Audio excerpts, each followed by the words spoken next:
Hello, welcome to Political Dharma with me, Alan Zundell. I'm going to do something a little different on my show this weekend. I usually do updates. What the show has been about, as my regular viewers will know, is politics outside of the two dominant major parties. And I cover things like independent candidates and organizations and movements, as well as alternative parties and their candidates and their activities. Alternative parties, I mean what are often called minor parties or third parties. But I had been covering the campaign of Robert F. Kennedy Jr. as an independent running for the office of the presidency for much of last year and a little bit of the preceding year. And a lot of my viewers have continued to have interest in Kennedy's activities as the head of the Department of Health and Human Services within the Trump administration. So what I've decided to do is break up my coverage of my weekend updates into coverage of Kennedy and Kennedy-related material. And then on the other hand, a second video on the weekend covering alternative parties and independent candidates and things more of that nature.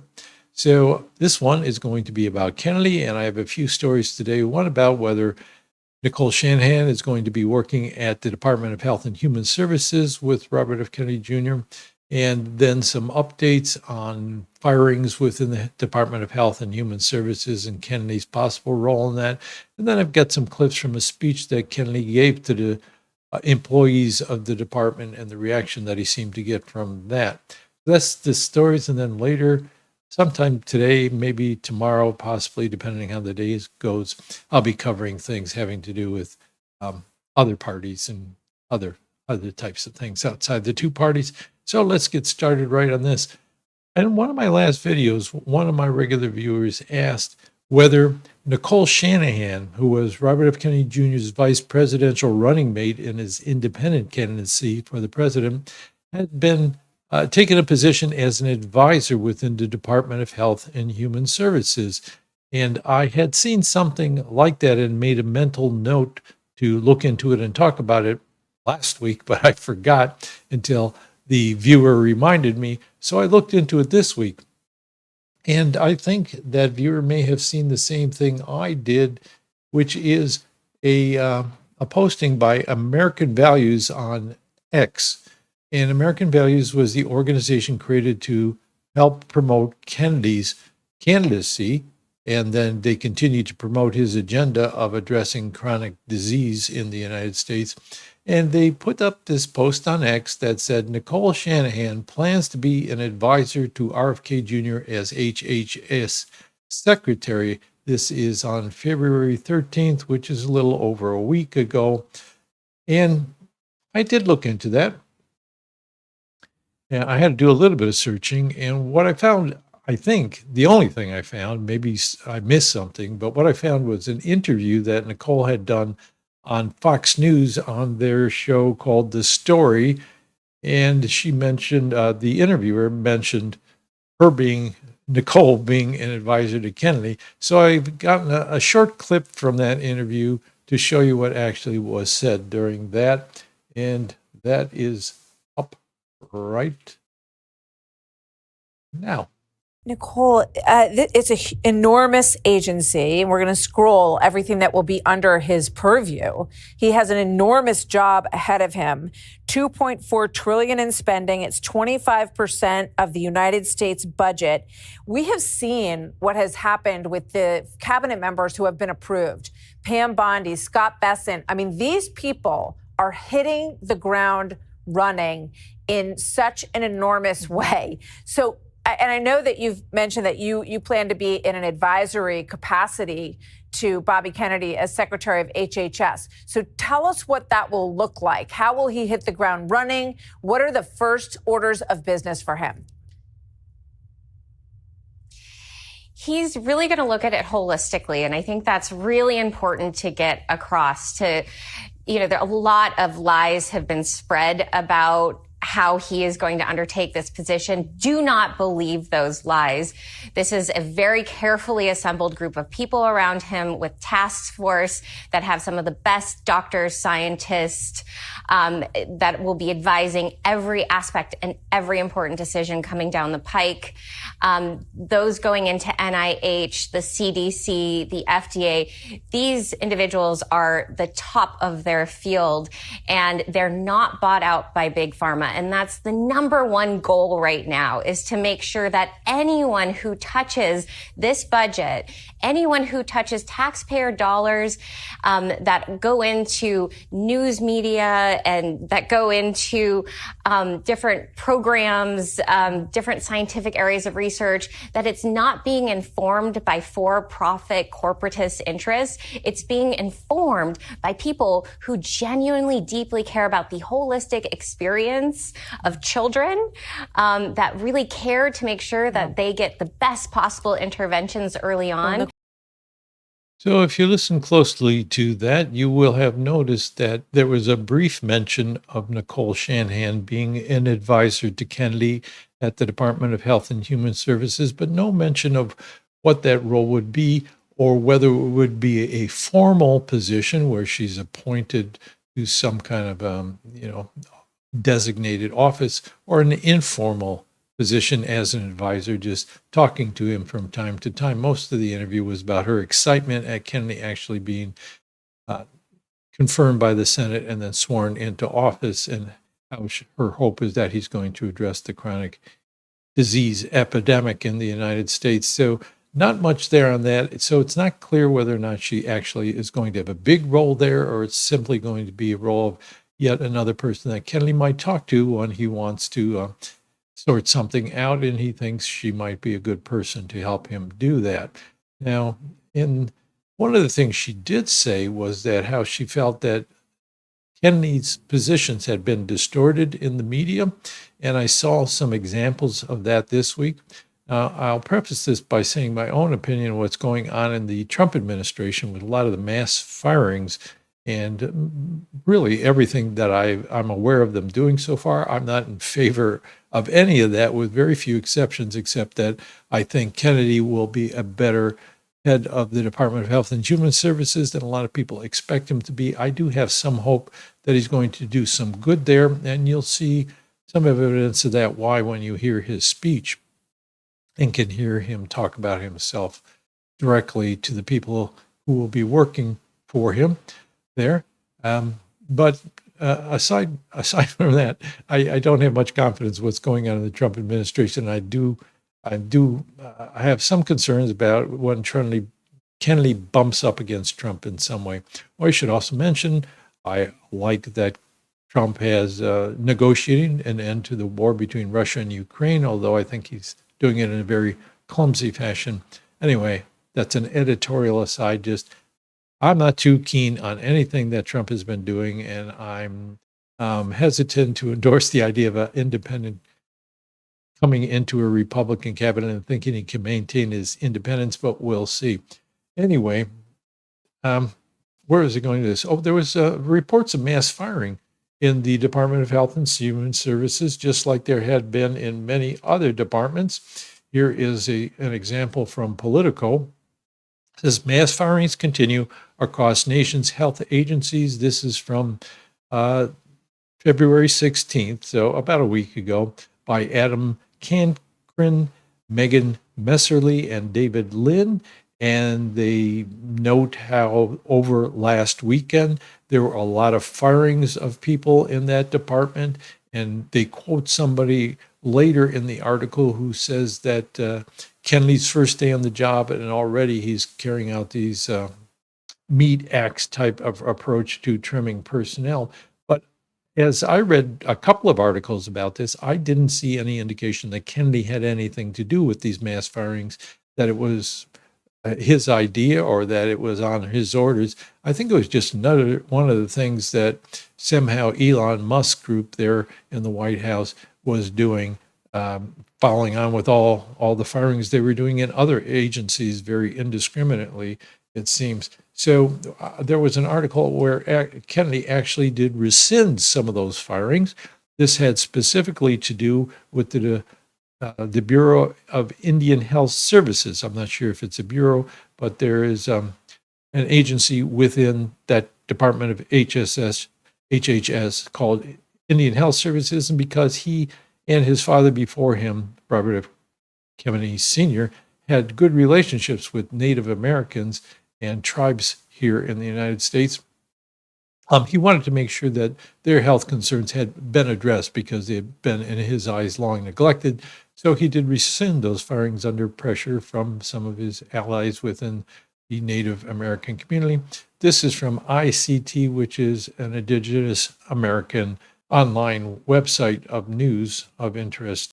So one other thing on the subject of firings or changes was the news, and this again is from Politico. This one, some of the same authors, Adam Cancrin and David Lim, but then Lauren Gardner is another one.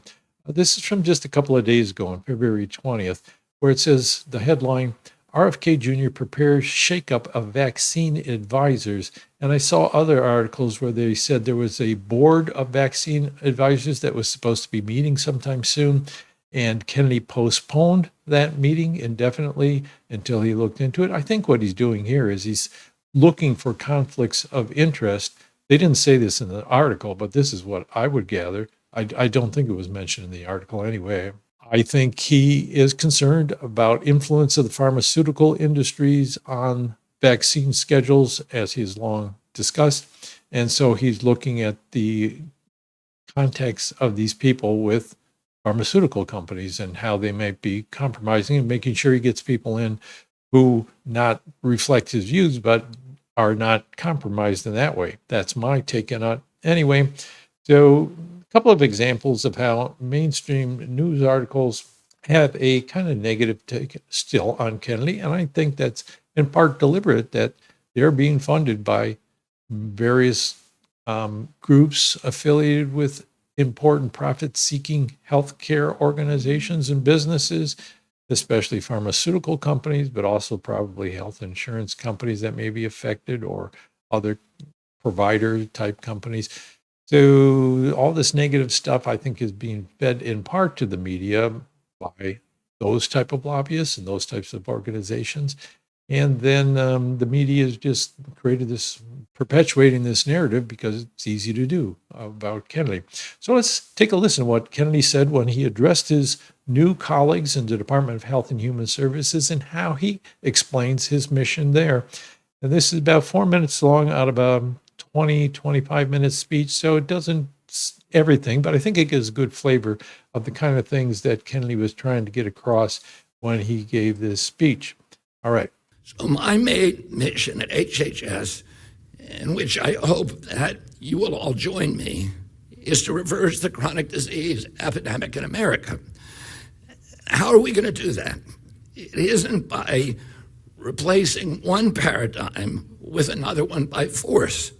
I'm not going to come in here and impose my belief over any of yours.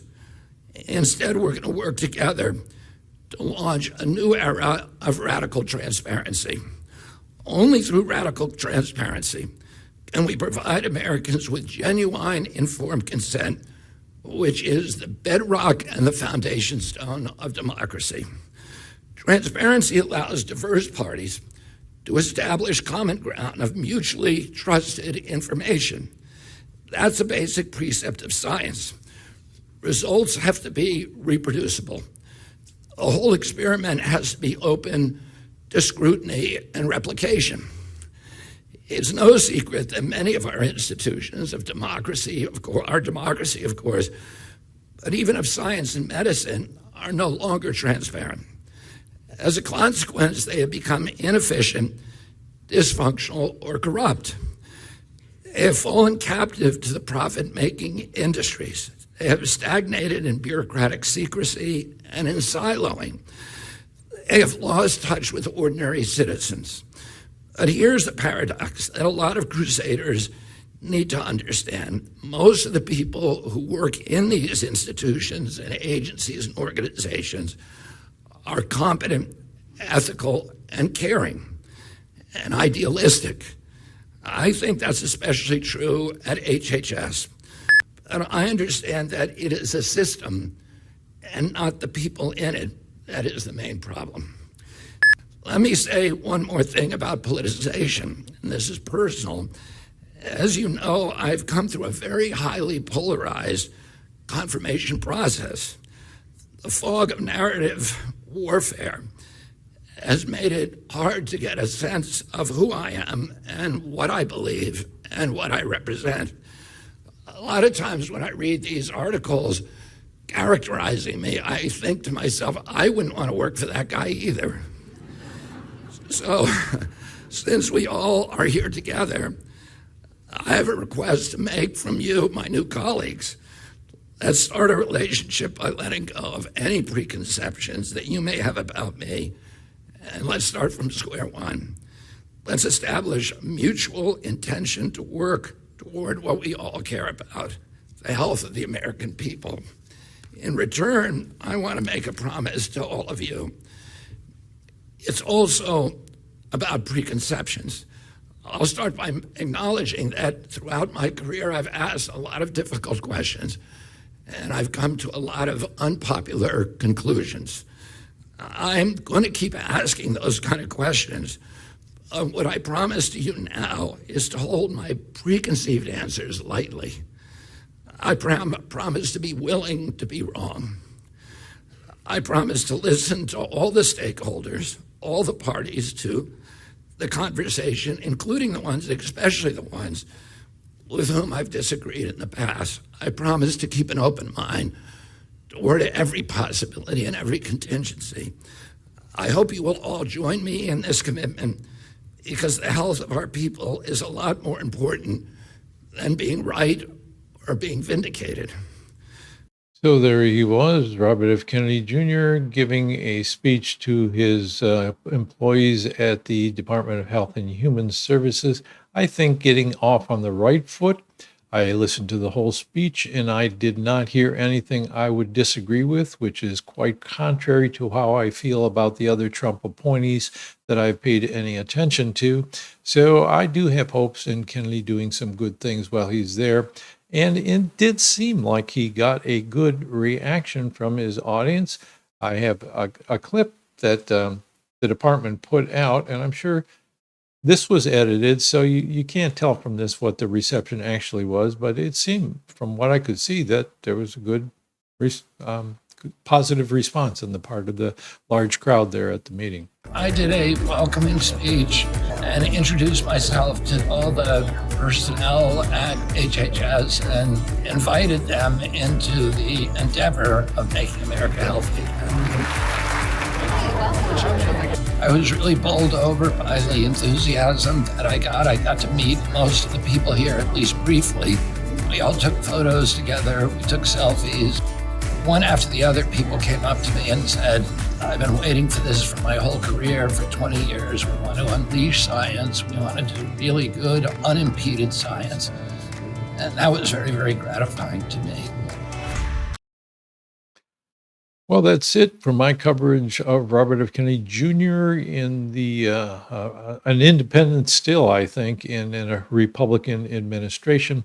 I'll be putting out another video this weekend, as I said, covering some things going on with alternative parties and independent candidates. Some of the stories I'll be covering is, again, having to do with the Libertarian Party's former chair and investigations into her financial dealings when she was chair. The California lawsuit against the top two primary system. Another party has joined in that effort. Something about an independent congressional candidate, what she had to say about her campaign last year, and then an update on the Seattle event happening today, in which the workers' strike organization, which is led by Shamra Sawant, who was in the Socialist Alternative Party in Seattle, a local party, mostly local, I think. Maybe they made an effort to stretch out nationally, but she also brought in Jill Stein of the Green Party, and they've been collaborating. And tomorrow they'll be having a conference, which would be of interest to those of you following alternative party politics. So thanks for watching as usual. I hope you like this format of what I hope are shorter videos with a little bit of breakup of the content between Kennedy and other things so that I can continue to cover Kennedy for those who are interested and continue to cover other candidates and alternative movements for those who mostly want to focus on that. So thanks again. Like, share, subscribe, all that stuff. And I appreciate you watching as usual. That's it for this one. Bye.